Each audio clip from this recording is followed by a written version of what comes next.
What's going on YouTube? So you want to buy a crotch rocket, any kind of bike really, whether it's your first bike, 100th bike, whatever. I bought a lot of bikes over the years and I've got burnt on some of them. So in this video, I'm just going to go over a couple of basic things that I check with every bike I purchase. At the moment, I have 4 different bikes and each bike has a really good example of a few things to look out for. So I have my R6, my R1, my Aprilia, my snow bike. If you stick around to the end of the video, you'll probably learn something. So first and easiest thing to check, you don't even have to be in front of the bike, get a picture sent to you, whatever, is the registration. You want to make sure the bike has an active status. My R6 is a perfect example of this. The bike looks pretty much mint. It's relatively low K and it's really hard to pick out any flaws on this bike, but it's actually been written off. And you would never know. And here's the proof. You just want to check vehicle status on the registration slip. And this one is rebuilt. So rebuilt basically means it was in an accident, maybe it was stolen, it was damaged, vandalized. The bike has been fixed, it's been re-inspected and certified to be on the road. So it's not the end of the world. Like, I still love this bike and it rides perfectly, but the value of the bike would probably be cut in half. So for the right deal, and if a bike is still in good enough shape, I'm not against buying a rebuilt bike, but just be aware that you shouldn't be paying market value for a rebuilt status bike.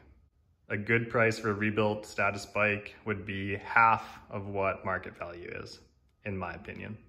Here's the registration on the R1. So this one says active.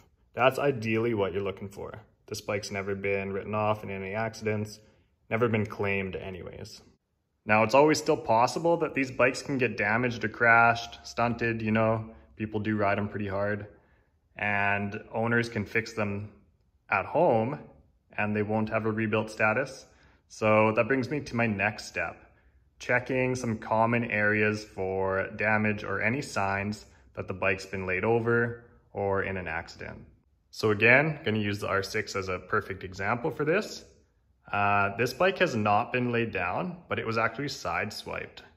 And we do have a little bit of damage on the left side. So there's kind of 3 or 4 main areas to look for damage when you're inspecting a bike like this. Mirrors, handlebars, foot pegs, kickstand, and plastics obviously, but that's kind of the easy one to spot. So when this bike was side-swiped, it actually ripped the frame slider right off. And you can see a little bit of plastic damage here, a little scuff there. But if somebody replaced these OEM fenders, it would be extremely difficult to know this bike was damaged. So other areas to look for, the mirror, there's a tiny bit of scuffing here. This one isn't that bad. Bar ends, so you can see the bar end was clipped a tiny bit. Paint there is missing. Levers are another big spot to look for, any kind of road rash, things like that. And then coming down to the kickstand. This kickstand usually has a little knob on it, and it was actually chipped and broken right off. And foot pegs are another one. This little linkage here, a lot of times those get road rash on them or broken right off, because those are kind of the first contact areas if you're gonna lay the bike down, or if it's been sideswiped like this one. Basically, any part of the bike that sticks out. So mirror, bars, frame slider, obviously. You can see the pegs stick out quite a ways. Even your little stand linkages here, like, check those for road rash really well. And those are gonna be your obvious areas of impact. If a bike's went down really hard, you'll start to see damage on engine components like your side covers, things like that, clutch cover on the other side. But yeah, perfect example of this bike being very minor damage. And yeah, like I said, if those plastics were replaced, you'd almost never know. If somebody's put some cheap aftermarket plastics on, that's kind of a red flag for me too. Because cheap aftermarket plastics usually don't fit that nice. They're cheap, they're really thin. OEM plastics are a lot thicker, better quality. but they're really expensive, so nobody likes to buy them. For me, I always try and find bikes with OEM plastics, just personal preference. And for me, usually with past experience, things with OEM plastics have just been cared for a little bit more, and usually they're not trying to hide anything, and you can just get a better feel for the overall condition of the bike. Like this R1, for example. These are all original fairings, and they're pretty much mint condition, and it really shows. This bike, body-wise, is as clean as it gets. Bought it off the original owner, and I was really happy with the bike that way. So now that we know if your bike's a write-off, salvage, active title, all that good stuff, and hopefully you know if it's been laid down, let's get into the mechanical side of things and try and get a good indication of how these bikes were used, if they've been ridden hard, and just a couple of things to look for mechanically that are relatively easy. So one of the first things I look for in a sport bike especially is how easy these things are to wheelie and stunt. Check the front fork seals. These are a really high wear and tear item on these bikes. They take a lot of stress, a lot of beating. And on this bike, you can tell they are starting to leak a little bit here. And when you first look at a bike, fork seals are so easy to wipe off and clean that just a 10-15 minute inspection on the bike when you show up, it's really hard to tell if these things are gonna need future attention. So what I like to do is take the bike for a good rip or jounce the front suspension quite a few times and see if you have any oil residue kind of where you're jouncing the bike, and really inspect these fork seals really closely. Any bike that's been stunted, almost all those bikes have leaking front fork seals, because when you come down from a wheelie, the impact is really jarring on those seals. So that may be an indication that the bike's been driven hard. In this case, this bike's a 2012. I know these are the original seals, and I know I've never stunted this bike. In my case, they're just showing their age a little bit. Those seals are over a decade old, and just a high maintenance item in general on sport bikes.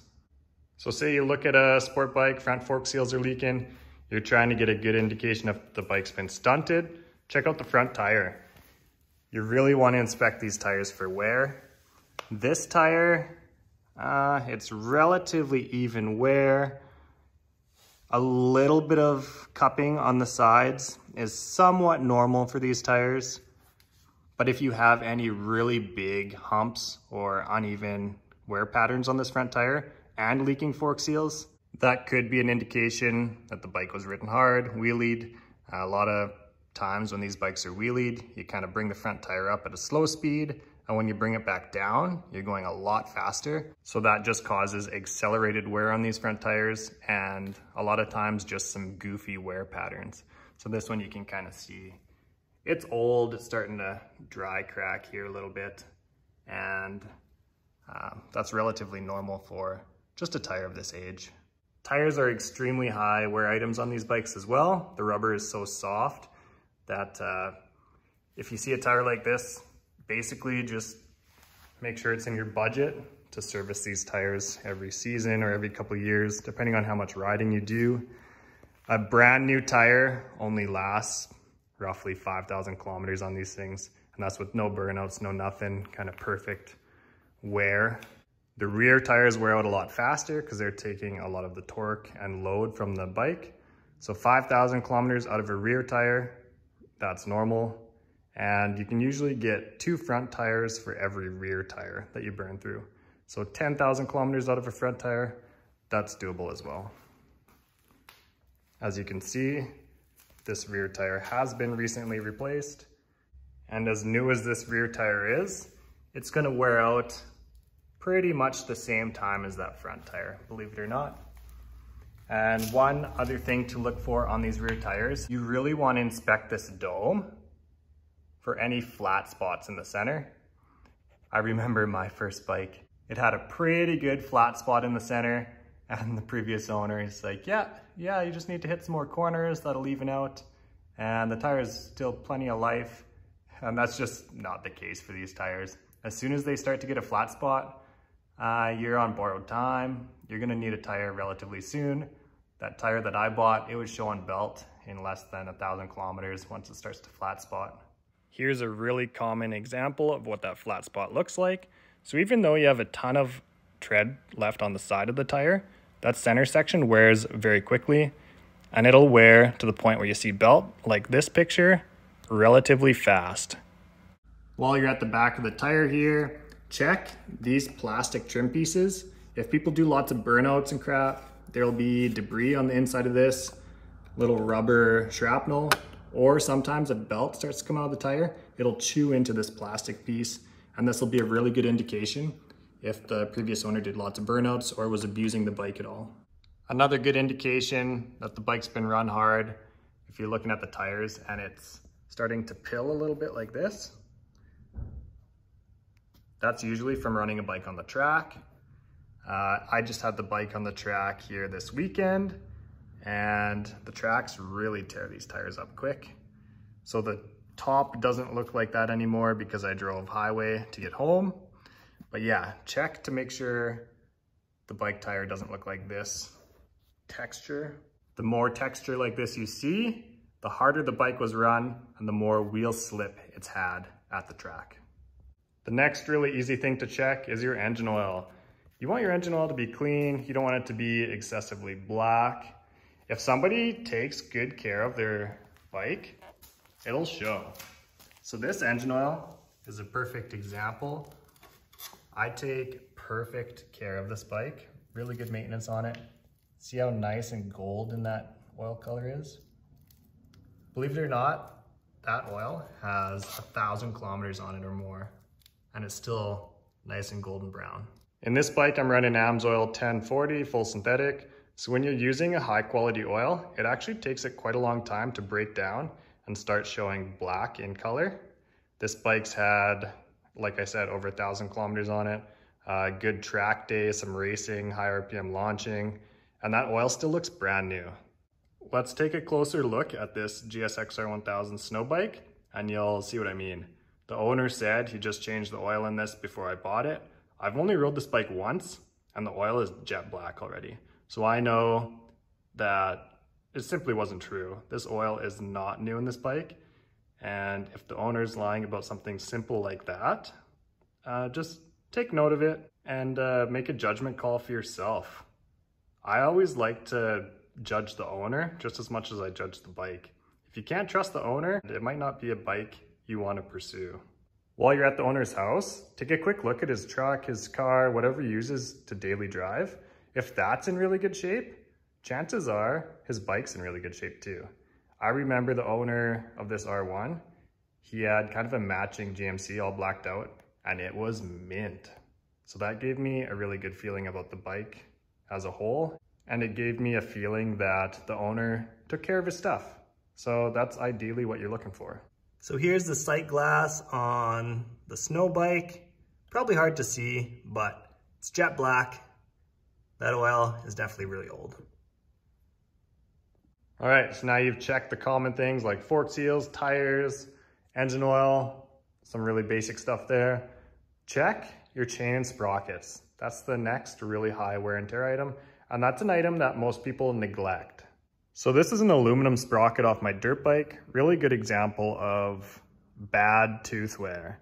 You can see how slanted each tooth is getting. The lows are kind of ovaled out and just kind of chewed up. So this is an extreme case. You're probably not going to find a crotch rocket with teeth this bad because they usually use steel teeth, not aluminum. But good example for you here anyways. This sprocket is junk. Let's take a close-up look at this Aprilia because the chain and sprocket are pretty old on this bike. It's really starting to show its age. So you can tell just by looking at this chain, look how old and beat up it looks. And same thing with the sprocket. So it's pretty hard to see the teeth on these just from the color. Like this thing is old, it's beat up. This chain and sprocket really needs to be replaced. This is probably original on the bike. It's 2012. It's got about 15,000 kilometers on it. Now let's take a look at a good sprocket. This bike has 32,000 kilometers on it. So you can tell the chain's been replaced, it's relatively clean. This sprocket is a different color. You can tell it's been replaced too. Hard to tell in the picture, but the teeth are still showing a little bit of wear, but again, you can tell this bike was maintained. At least this chain and sprocket are still good for many more rides. This chain and sprocket was new when I bought the bike, and it has about 8,000 kilometers on it.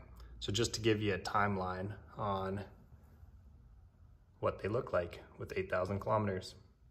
And taking a closer look at the teeth, they are starting to oval out the kind of base of each tooth there. So over the next year or two, I would say this chain and sprocket is going to need to be replaced a second time. Like I said, these are high wear and tear items, especially on 1000cc bikes. They just make a lot of torque and things don't last forever.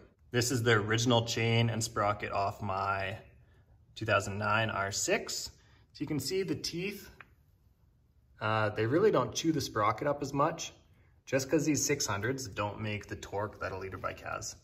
So 600 sprockets do last a lot longer. This one is starting to look old, but it still performs really well for what it is. I'm still planning to do the chain and sprocket on this bike, probably this winter. And this one is just from age. It's not really from wear and tear. If it wasn't 14 years old, this chain and sprocket would have lasted a lot more kilometers. Those are kind of all the main items, but while you're nice up and close to the bike, check for oil leaks and stuff. A little story for you. One of my old CBR 1000 RRs, I had an oil leak right by the front sprocket. So on these bikes, you can't really see the front sprocket because they're covered in plastic. They're a little bit newer than my older bike was. But originally when I bought that bike, I thought the owner recently lubed the chain. There's a little bit of fresh oil and stuff on the chain. And what I didn't realize, it was all puking out the engine by that sprocket cover. And eventually it started to leak so bad that it came and started dripping down my kickstand. And it was just something that I overlooked, relatively simple, but ended up costing me down the road. So my advice, don't be in a rush when you go to look at these bikes. If you see a little bit of oil or something that's out of the ordinary, just take the time and take a really good close look. Spending the time now might save you more time and money in the future. Another thing to look for, might be a good indication if the bike's been left outside or stored indoors. Look for any oxidation. Like this Italian made bike is bad because these are more raw finish cylinder head. This bike has actually been stored indoors its whole life. This is a relatively normal amount of oxidation on the cylinder head. I went and looked at a bike, same year, same amount of kilometers, and it was stored outdoors, and the whole entire cylinder head was 3 or 4 times as bad as this. So just little things like that that are somewhat obvious to spot. Just take the time, give it a really good look over. If you're looking at a Japanese bike, it's not really an issue on these bikes. This bike has way more kilometers and they are a coated cylinder head, so they really don't get the oxidation or any rust, things like that. Another quick tip or an indication that the bike may have been stored outside, cycle the kickstand a few times. If you think about it, the kickstand's kind of a high use item. Every time you get on the bike, you use the kickstand, it's down where it could potentially see a lot of road dirt or grime, or if the bike's ever been down gravel, things like that. If this kickstand is really nice and smooth, it kind of pops up and down on its own, that's a good indication that the bike's been stored inside and it's been fairly well maintained.